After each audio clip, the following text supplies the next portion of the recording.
This is Palace of Forest. I'm Old Joan. We are going to talk about what's happening to UK, United Kingdom. Last time we talked about what's happening to USA. I think they are brother countries. So UK lately, there has been a massive uprising in the UK these few days. A local teenager committed the horrible crime, killing 3 young girls. But since the killer is underage, the government has not released any details about him. Then this has led to a flood of misinformation, with rumors spreading that the killer is a Muslim immigrant. This, in turn, has sparked widespread outrages, leading to attacks on mosques and refugees camps, and the situation has spread out of control. But this incident is just the tipping point. The real issue are that people in the UK are struggling. Brexit, xenophobia, inflation, welfare cuts, family working 2 jobs and still not making ends meet, and 15% of the population relying on food vouchers to survive. Usually, government won't come out and reflect on their own failures, nor will they guide the public toward positive reform. Throughout history, it's always been easier to blame others or other countries. Positive reform takes too long, but scapegoating is quick and effective. The new Labour Party now holds 411 of the 650 seats in Parliament, a clear majority. Half of the 22 cabinet members are women. It should be a fresh start for UK, now fully in control. But this old parliament government in the UK has seen 4 government reshuffles in the past decade and 4 different prime ministers in the past 5 years. What's going on with UK? Thinking back to my college days, studying government and politics, we were taught about the parliamentary system, presidential system, oligarchies, dictatorships. At the end of the term, the professor asked us to vote on ideal political system. Everyone voted for parliamentary system because the British model was so unique and perfectly balanced. A prime minister's term could last 10 or 20 years, like Margaret Thatcher was in office for 11 years. If they didn't mess up, they could stay in power indefinitely. But if something serious happened and they lost the vote of confidence, the party would ask the prime minister to step down or dissolve parliament and call for a new election to seek the people's mandate. Of course, this only works while in a mature 2-party system with a deep understanding between the government and the people. The British parliamentary system has been the gold standard for centuries. In fact, it can be traced back to the Magna Carta of 1215, the struggle between Parliament and the King, then the struggles between the House of Lords and the House of Commons, eventually leading to the House of Commons emerging victorious. The process took over 800 years. The UK was one of the birthplaces of the first industrial revolution 200 years ago, which dramatically increased global productivity. During the second industrial revolution in the 1960s, computers replaced human brains, and the UK was still at the forefront. The third industrial revolution in about year 2000 Genetically modified organism changed the species. UK followed closely. Now, with the fourth industrial revolution upon us, with AI, artificial intelligence, poised to completely replace human, it seems like the UK is falling behind in the race between US and China. It's crazy to think that back in the 18th century, the British Empire was so powerful that the sun never set on it. It was absolutely dominant.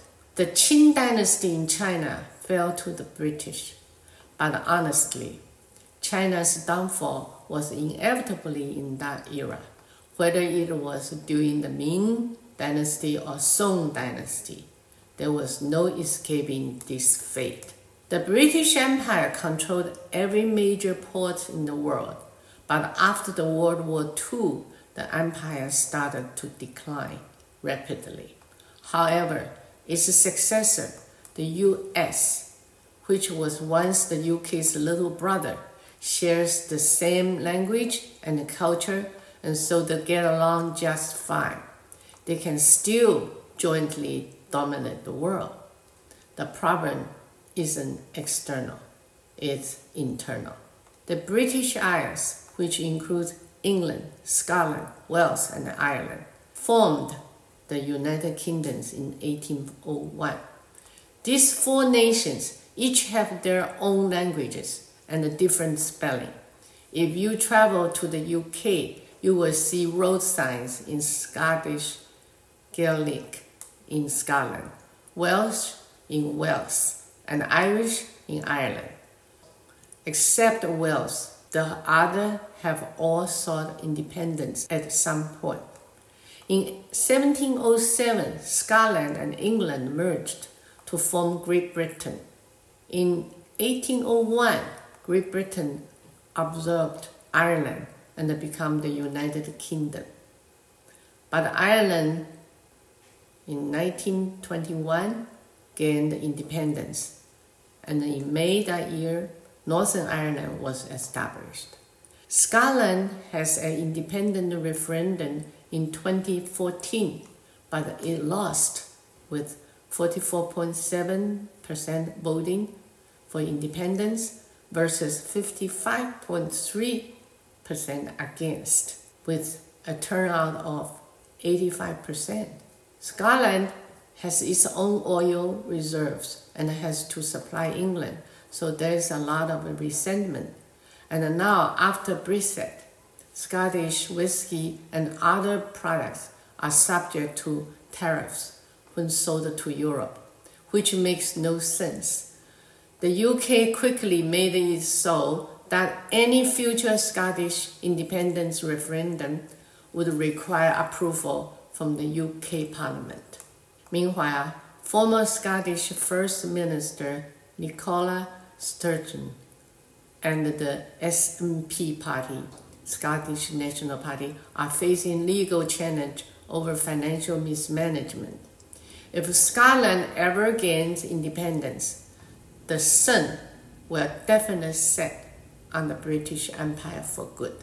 When I first come to the US, many big-name movie stars were British, like Vivian Leigh and Laurence Olivier, but I used to avoid watching British movies, just as I was getting used to American English and common English, British English, which sounds like they are holding marbles in their mouth.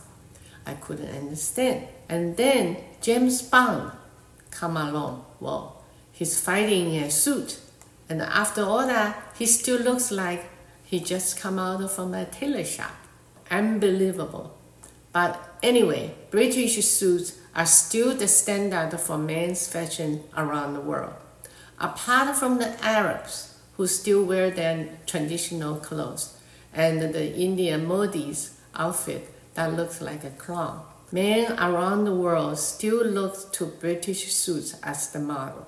2 years ago, India's GDP has surpassed the UK, making it the world's 5th largest economy. But honestly, China doesn't need to worry too much about India's self-aggrandizing. India's language, religion, culture, and belief are still in the process of merging. Without British colonization, India would probably still be a tribal state. Back to the main point, the 21st century will be dominated by large nations with forward-looking policies regarding their land, people, natural resources, and technological industries. Let's see who those countries are. USA, China, Russia, Canada, Australia, Brazil. As for the former powers like the UK, Japan, Germany, France, they might have to play catch up. And as for Muslim countries, they built many mighty empires in the era of cold weapons when they were known to their ferocity and love of fighting. But why aren't they on top in this high-tech era? Maybe it's because of their strict doctrines, or maybe because of their repression of women. Chairman Mao once said that woman holds up half of the sky. If you are holding back half of your sky, maybe it's hard to keep up. So, what's up with the UK? I hope you enjoy my chat. Let's continue the discussion next time. Thank you for watching.